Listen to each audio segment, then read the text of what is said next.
95. Panorama 95 apresenta Check-up no rádio. 7h07, estamos de volta aqui com o nosso Panorama 95 e agora é a hora do quadro Check-up no rádio, hoje recebendo o médico do coração, o cardiologista, Dr. Wander Weyden. Seja bem-vindo aqui ao nosso Panorama 95. Bom dia, doutor. Bom dia, Marcos. Bom dia a todos os nossos ouvintes do Panorama 95. Olha, o futebol, a adrenalina, euforia, né? Copa do Mundo, a gente sofre junto com o Brasil, o coração também sofre com a gente? Pode sofrer bastante, viu? E em níveis, inclusive, alarmantes, viu, Marcos? É verdade. E aí, quais são os principais cuidados que a gente deve ter com relação ao coração durante a partida? Isso vale para torcedor do Brasil, do melhor time do mundo, que é o Flamengo, enfim, para todos eles. Discordo, né? Dessa parte aí eu discordo. Mas existem cuidados que precisam ser tomados mesmo. Primeiro, para explicar por que esses cuidados precisam ser tomados, para mostrar para as pessoas que realmente esse assunto, apesar de divertido e descontraído aqui, ele é sério, eu trago aqui uma informação que foi coletada a partir de um estudo que foi realizado em 2006, na época da Copa da Alemanha. A gente está falando tanto da Alemanha, que foi desclassificada ontem, né, daquela maneira desastrosa, e seguindo inclusive uma maldição que é dita de que os times que são campeões numa Copa, eles não chegam a passar da próxima fase. Desde 98 que isso acontece, segundo os entendedores aí de futebol. Seguindo essa tradição, a Alemanha foi eliminada ontem, mas esse estudo ele foi feito exatamente na Alemanha durante a Copa da Alemanha. Houve em 2006, né? A gente lembra, foi uma Copa da Alemanha e os estudiosos, os médicos lá da Alemanha, eles aproveitaram aquela ocasião para fazer um estudo para verificar se existia de fato um aumento no índice, no número de complicações cardíacas durante os jogos da Copa do Mundo. Então o que eles fizeram? Eles passaram a monitorar as entradas de pacientes nas emergências devido a infarto agudo do miocárdio ou arritmias e comparar esses dados nos dias que havia jogos com os dias em que não havia jogos, nos dias da Copa do Mundo, que nesse caso foi de 9 de junho a 9 de julho, com os dias antes da Copa do Mundo e os dias depois da Copa do Mundo, e ainda um comparativo com o mesmo período de anos anteriores, 2003 e 2005.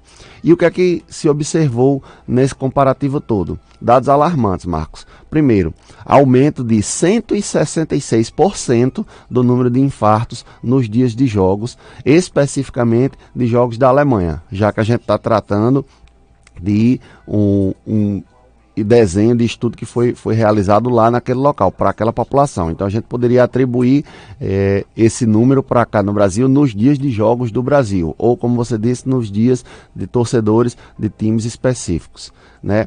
Para homens, a gente não sabe, e esse estudo não mostra, não chega a uma conclusão, mas para homens esse número ele é ainda maior. Foi 166% a mais de infartos no total, mas para homens esse número chega a 226%. A gente não sabe se isso é influência. A gente sempre, quando há essa diferença entre homens e mulheres, a gente sempre pensa na possibilidade, considera a possibilidade de diferença hormonal, né? Então, uma das possibilidades é que a mulher ela seja protegida por conta dos hormônios do ciclo, do ciclo básico dela da menstruação, e isso possa de algum modo protegê-la. Mas uma das outras hipóteses que foi lançada é que há um maior interesse, uma maior empolgação mesmo dos homens ao assistir esses jogos, e isso pode fazê-los mais propensos a esses eventos. Um dado ainda mais preocupante é dos pacientes que já são conhecidos, doentes do coração, os pacientes que já têm problemas do coração conhecidos, esse número nem era 166% e nem era 226%, era de 303% a mais. 3 vezes mais infartos no dia de jogos para pessoas que tinham problemas já no coração conhecidos. Então ele já tinha um problema cardíaco, já sabia que tinha, assistia o jogo devido àquela forte emoção propiciada pela partida, nas horas seguintes ao evento, ao acontecimento do jogo, e isso desencadeava uma reação que resultava em infarto agudo do miocárdio, mas não apenas em infarto agudo do miocárdio. 207% de arritmias, né, 207% mais de arritmias, também foi um dado que foi observado nesse estudo e que mostrou que, na verdade, as complicações não são unicamente restritas ao infarto, né? Existem complicações cardíacas como um todo que podem ser atribuídas a isso. Então isso faz com que, mais curioso ainda, Marcos, quando a gente olha para esses dados desse estudo, olhar uma tabela que existe dentro desses dados, mostrando a proporção de eventos cardiovasculares de acordo com os dias específicos de jogos, no caso dos jogos da Alemanha, né, como a gente já citou, e mostrando como essa reação ela é diferente de acordo com o jogo. Veja que coisa curiosa. Nesse estudo, eles nos mostram um gráfico mostrando que nos primeiros 2 jogos da Alemanha, que foram os jogos da fase de grupos, houve uma alta incidência de eventos cardíacos. O terceiro jogo já houve uma diminuição do número de eventos cardíacos. Na verdade, você teve mais do que o normal, porque as pessoas se emocionavam mais. Mas não foi tão grande quanto os 2 primeiros jogos. E a explicação que foi dada era, naquela ocasião, a Alemanha entrou em campo já classificada. Então a tensão e a emoção das pessoas já não era tão grande assim. No jogo seguinte, que era as oitavas de final, houve um novo aumento em relação ao jogo que a Alemanha já estava classificada. Houve um outro jogo que foi contra a Argentina, um jogo e isso está escrito inclusive nesses termos no estudo, um jogo dramático em que a Alemanha ganhou da Argentina nos pênaltis, e aí esse foi o dia em que houve mais infartos durante aquele período de um mês. Foi o dia que foi registrado o maior número de eventos cardíacos. No jogo seguinte foi o jogo em que a Alemanha perdeu para a Itália. Naquela ocasião a Itália havia sido campeã.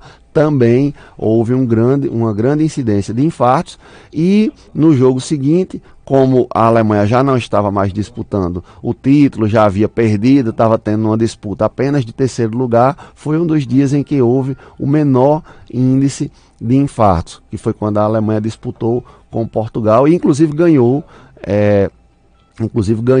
o terceiro lugar nessas ocasiões.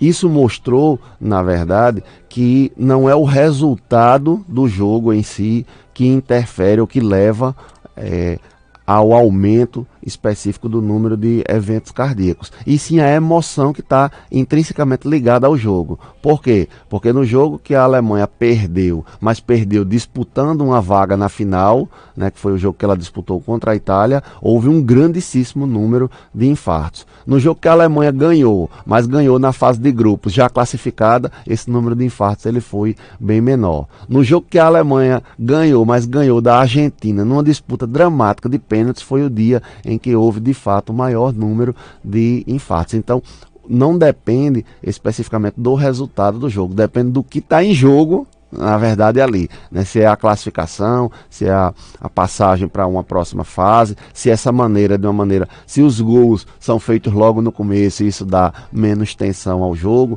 ou se eles são feitos no último minuto. Uma das partidas, na verdade, teve também um aumento do índice de infartos, porque o gol que salvou a Alemanha praticamente foi um gol que foi realizado no último minuto do segundo tempo. Então esses fatores todos eles mostram como realmente assistir esses jogos pode se constituir num fator de risco para o aparecimento de doenças cardíacas, tanto em pessoas que não têm a doença cardíaca conhecida, eu e você que achamos, né, acreditamos aqui que estamos saudáveis e não tem, outras pessoas que estão aí nos ouvindo que também acreditam que não tem, mas o estresse emocional ele é tão intenso que ele pode promover esse tipo de reações, tanto em pessoas que não acreditam que não tem ou que já sabem que não tem doença cardíaca, quanto em pessoas, principalmente nessas pessoas que já tem doença do coração.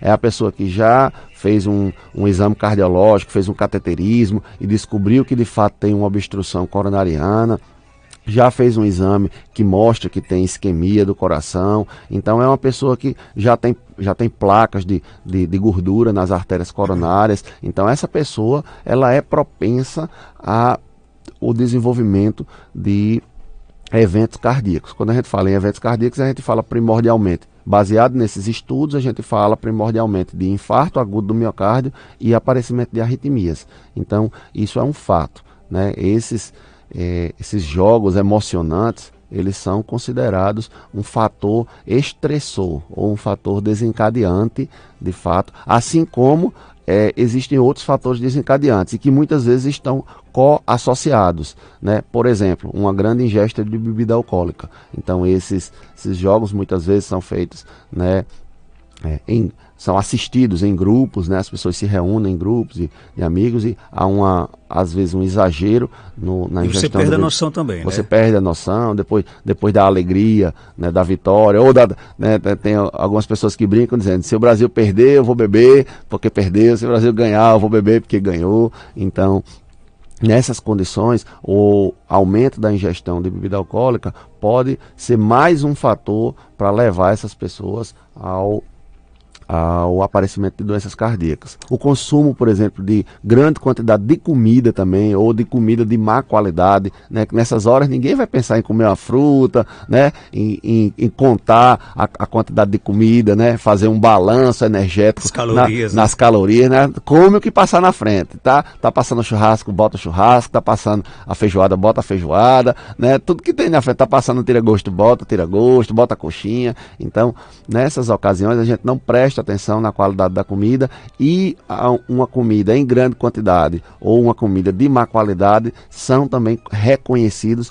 como possíveis fatores que a gente chama de precipitantes. É o que a gente faz analogia. É a gota d'água. A gente sempre fala, né, nessa analogia, não só para doenças do coração e não só para doenças, né? A pessoa às vezes diz, olha, aquilo ali foi a gota d'água para poder transbordar ou para acontecer aquele determinado evento. A gente precisa lembrar que uma gota d'água, ela não enche sozinha um copo, ela não transborda um copo. Na verdade, o copo já estava cheio por alguma outra razão e realmente o que precisava era só daquela coisinha a mais para poder o copo transbordar. Então esses jogos emocionantes, ou a grande ingesta de bebida alcoólica, ou a comida exagerada e sem qualidade, ela pode ser a gota d'água. A pessoa não sabia que tinha um problema cardíaco ou que estava propensa a ter, e aí ela se submete a uma condição como essa e ela pode desencadear problemas sérios. Então essa combinação, jogo de futebol,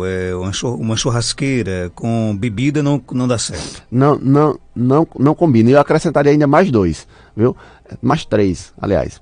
O fumo... Anota aí, gente. Anota aí, vamos lá. O fumo é prejudicial. É prejudicial com jogo, sem jogo, de qualquer maneira. Mas nessas situações é ainda pior, né? A falta de sono é uma das coisas. Felizmente, a gente está tendo jogos que são durante o dia, né? Então a gente tem, a maioria desses jogos que a gente teve aí foram de 9 da manhã, 11 da manhã e 11 da manhã ou meio-dia e 3 da tarde. Agora eles estão concentrados aqui de 11 da manhã e 3 da tarde. Então, felizmente a gente não tem esse problema, mas de repente alguém já não tem um sono de boa qualidade. Então, além desses fatores de ser submetido a uma situação estressante como essa, emocionante como essa de um jogo, mais a ingesta de grande quantidade de bebida, mais a ingesta de grande quantidade de comida, esse trio ele não combina. Além disso, você ainda fumar, você ter uma má qualidade de sono, perder o sono por qualquer razão que seja, e além disso, abandonar um eventual tratamento para as pessoas que tratam, né? Não, eu vou beber, então não vou tomar meu remédio não. Né? Tem muita gente que tem essa cultura de achar que deve parar de tomar os remédios se for ingerir a bebida alcoólica. E isso, na verdade, deve ser discutido com o seu médico, porque para a maioria dos casos, na verdade, não há nenhum problema. É até pior você abandonar o tratamento. Então, o álcool vai cortar o efeito do remédio? Vai, provavelmente sim. Pode aumentar o efeito? Em alguns casos pode. Mas isso deve ser discutido com o seu médico, porque isso é para cada tipo de medicação.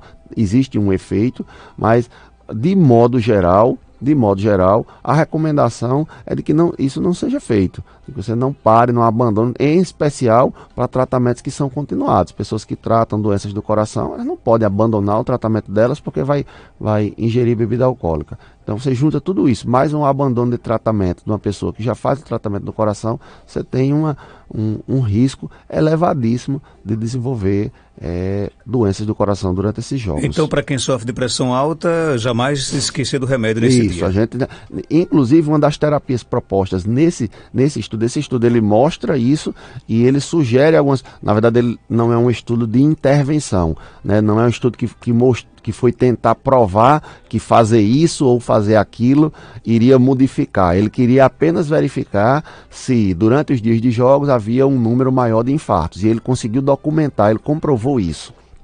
Entretanto, ele sugere algumas terapias ou algumas alternativas que podem ser feitas para esses casos, né? Uma delas é exatamente essa, é aumentar ou garantir o uso de determinados remédios. No caso específico, ele sugere um grupo particular que é o de beta-bloqueadores, que são substâncias que inibem, contrabalanceiam os efeitos da adrenalina no nosso corpo. Eles são utilizados especificamente por pacientes que têm problemas cardíacos, ou pacientes que têm arritmias, ou pacientes que têm pressão alta, e aí, para essas pessoas, você pode, por exemplo, sugerir o aumento ou garantir que elas façam pelo menos a dose que já era prescrita para elas, para tentar evitar esse disparo do coração que pode ser tão maléfico. Outras sugestões que são dadas são o uso de medicações para proteger as placas, porque na verdade o que acontece é que esses fatores estressantes, essa comida exagerada, a bebida exagerada, o cigarro, o jogo emocionante, na verdade eles induzem a liberação de hormônios estressantes. Esses hormônios estressantes, eles alteram a função dos vasos, né, do endotélio dos vasos, que pode levar à ruptura de placas de gordura e uma consequente obstrução que gera o infarto. Então, nessas condições, usar uma estatina, por exemplo, pode ser uma terapia que, segundo eles sugerem, pode ser benéfico. E, por último, terapia cognitiva ou terapia cognitiva comportamental, ajudar a pessoa a controlar suas emoções, perceber e entender que aquilo é apenas um jogo, que não vale a pena ela perder a vida por outras pessoas que estão ali jogando apenas por essa emoção. E se não for o jeito mesmo, não consigo, não me controlo, não sei, talvez tentar o absurdo de não assistir. Eu acho um absurdo o brasileiro não estar assistindo, mas se for para proteger a vida dele, né, o que a gente, se ele não puder ser capaz de compreender que aquilo é um jogo e que ele não pode perder a vida por conta desse jogo, paciência. Então o que a gente teria para fazer era se proteger e se poupar a sua vida e sua saúde. Não pode exagerar, não pode, por exemplo, tomar 1 litro de vinho durante a partida de futebol. De jeito nenhum, né? Até porque a dose não é essa, a dose não é recomendada, né? A dose recomendada diária, ela se mantém e talvez ela fique até mais atenta, até mais importante manter a atenção com relação a isso, porque a gente já sugere que seja consumida uma certa dose de álcool por dia, não passar dessa dose. Nesse caso, como você tem ainda o estresse de estar vendo essa partida, você está vendo a partida estressante e ainda está tomando álcool em grande quantidade, como a gente falou, juntos pode aumentar o risco de ter problemas. O ideal, quem sabe, é você, a partir de agora, nos Jogos do Brasil, só tomar água mineral, né? Durante o período dos jogos, talvez sim. Nos outros jogos, que não tem tanta importância assim, se a pessoa quiser tomar uma bebidazinha a mais, assim, né? Eu peço que os nossos ouvintes que estão entendendo, não me entendam mal, eu não sou chato. Você né? Tá recomendando, né? É uma recomendação, eu não sou chato, eu não quero que as pessoas, não quero acabar com o negócio de quem tem bar, de quem tem bebida, né? A gente entende que nós estamos vivendo um momento de festa. O que a gente se preocupa é especificamente com o aparecimento desses eventos, que de fato podem acontecer. A gente tem muitos relatos de pessoas que dizem, ingeriu uma grande quantidade de comida. Aqui talvez não apareça muito isso, Marcos, mas a gente tinha em grandes centros, quando a gente passou um período grande fora, em um centro maior, a gente via esses relatos de pessoas que ingeriam grande quantidade de comida e algumas horas depois apareciam com um quadro de infarto, pessoas com grande quantidade de bebida e que depois de algumas horas apareciam com um quadro de infarto. Isso pode ser um fator precipitante mesmo. Vamos aqui para o nosso WhatsApp, tem pergunta chegando? Doutor, quem está falando aqui é Caçador Fernando. Aí eu ia perguntar ao senhor aí se tinha como, perguntar se tinha um remédio para melhorar esse negócio. Então, se tem um tratamento. Se tiver, você me diga se tiver. Né? Só acontece isso quando eu bebo. Eu queria saber se tem um tratamento. Se tiver, você dá pra me explicar aí se tem. Negócio que eu, quando eu bebo, fico só quando só dá meu quando eu bebo. Quando eu bebo qualquer coisa de bebida, aí ele acelera. Aí fica acelerando, tomo esse banho, aí melhora um pouco, volta normal. Aí pronto. Aí eu queria saber se tem um tratamento para isso. Esse negócio do aceleramento do meu coração, se eu continuar bebendo assim, é perigoso dar um infarto ou não? Se prepare para a resposta. Meu amigo, bom dia. A resposta talvez não lhe agrade muito não, viu? Primeiro, tem tratamento? Tem. A gente precisa primeiro fazer, antes da gente fazer um tratamento, a gente precisa fazer um diagnóstico correto. Isso que você nos passou foi um sintoma, né? Um sintoma de acelero no coração. Esse sintoma de acelero no coração, ele leva o médico a pensar mais diretamente, mais rapidamente na possibilidade de que seja uma arritmia cardíaca. Entretanto, a arritmia cardíaca, como eu estava até explicando para um outro paciente esses dias, a arritmia cardíaca é um diagnóstico como dor. Quando eu falo assim, Marcos, para você, Marcos, eu estou com dor, eu posso estar com dor de cabeça, eu posso estar com a dor no dedo, posso estar com a dor no cotovelo, eu posso estar com a dor no joelho, na coluna. Então, dor é um termo genérico que pode indicar diversas coisas que são abrigadas no mesmo conjunto. Arritmia, do mesmo jeito. Quando a pessoa diz que tem um acelero no coração, uma das possibilidades é a arritmia, mas a arritmia em si, ela abre o leque para um grande conjunto de doenças. Existem umas arritmias benignas, existem outras que são bem malignas, que têm um potencial de levar a infarto, a levar a AVC, a levar a morte, inclusive. E existem outras arritmias que são mais tranquilas, que você tem arritmia como eu tenho. Wander, tenho uma arritmia que é controlada apenas com medicação e com outras medidas, né, medidas não farmacológicas, e que o prognóstico dela no geral é bom. Então, primeiro, antes de proporcionar um tratamento adequado para esse seu acelero no coração, é a gente descobrir se esse acelero de fato ele é uma arritmia ou se ele é alguma outra doença. E se for uma arritmia, tentar detectá-la, né, especificamente qual é, para proporcionar o tratamento mais específico. De todo modo, a pergunta dele é: tem tratamento para isso? A nossa resposta é: existe. Né? Quando ele perguntou se eu posso passar um tratamento, posso indicar para ele um tratamento, infelizmente eu não posso, porque a gente não tem como saber aqui, apenas pelo relato dele, qual é o tipo específico da arritmia e sequer se a gente está tratando realmente de uma arritmia, embora seja bem provável. Entretanto, quando ele pergunta se tem um tratamento, né, e qual é o tratamento que eu posso indicar, aqui, né, dentro da rádio, apenas ouvindo o que ele está relatando, eu já posso indicar um tratamento. Talvez não seja o que ele queira, né, mas eu posso indicar um tratamento. Ele reduzir a ingesta de álcool, né, manter a ingesta de álcool dentro daqueles níveis que a gente recomenda, uma lata, no máximo 2 latas de cerveja. Não estou falando lata de cachaça não, porque às vezes a gente fala de lata e a pessoa entende que pode ser de cachaça também. 1 ou 2 latas de cerveja por dia, 1 taça de vinho por dia, dá 350 ml, ou 1 dose de 50 ml de uma bebida destilada, ou um ou outro. Não pode assim, tomar a cerveja, depois passa para o vinho, depois passa para a cachaça. Não pode. Uma dessas, se ele é capaz de uma maneira regrada, seguir essa recomendação, ele pode ficar nesses níveis de um modo seguro. Se ele não é capaz de fazer isso, é melhor que ele pare por completo pela saúde dele. Porque, respondendo à última pergunta dele, pode levar a um infarto? Pode sim. Pode levar a um AVC também. Pode levar à morte também. Então, existe uma certa preocupação. Quando ele diz que os sintomas, pelo que ele descreveu, estão nitidamente relacionados ao momento em que ele está bebendo, uma das primeiras e mais primordiais medidas é a gente tirar o fator que está levando a isso. Se ele dissesse que isso acontecia porque ele estava correndo, né, olha, é quando eu estou fazendo minha atividade física que eu corro 10 km, eu ia pedir a ele para reduzir essa atividade física, para ele dizer, olha, não corra 10 km, você pode prejudicar a sua saúde. Se ele dizia que isso era quando ele se estressava e brigava com alguém no trabalho, em casa, eu ia dizer, olha, não se estresse, não brigue. Então, se ele está tendo isso quando está bebendo, o que a gente tem que pedir é que ele pare de beber. Tem mais pergunta aqui chegando, vamos ouvir. Bom dia, Marcos Dantas. Bom dia, Dr. Wade. Eu gostaria de fazer uma pergunta, a Dr. Wade. Doutor, é porque eu sofro de ansiedade. Eu tenho muita ansiedade e não tomo medicamento para essa ansiedade. E já me disseram que essa ansiedade pode prejudicar o coração, pode eu vir ter doença cardíaca. Eu gostaria de saber se isso é verdade, até porque tanto a família do meu pai como a da minha mãe, todos morrem do coração, inclusive os meus pais morreram de infarto. E eu sou muito estressada, eu tenho 36 anos, sou muito estressada, com tudo eu me estresso. Então, eu gostaria de saber o que o senhor acha. De ansiedade, toda a Rádio Rural sofre também. Marcos, a minha resposta para ela é de que pode sim afetar o coração.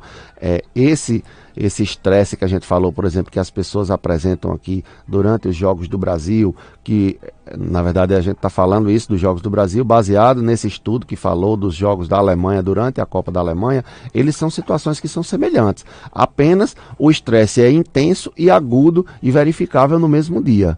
Né? Eu consigo dar essa correlação porque é um evento que marca a vida não só de uma pessoa, mas de muitas pessoas ao mesmo tempo. Né? Todos os brasileiros estavam assistindo ontem, ou não todos, mas a maioria dos brasileiros estavam assistindo ontem o jogo da seleção. Então a gente sabe que tem um fator estressante para muita gente ao mesmo tempo.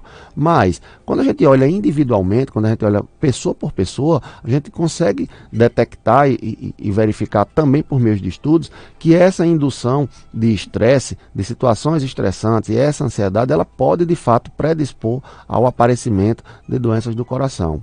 Né? Muitas vezes ela não é sozinha a responsável. A gente não quer dizer que apenas porque eu tenho ansiedade, da noite para o dia eu vou apresentar um problema cardíaco.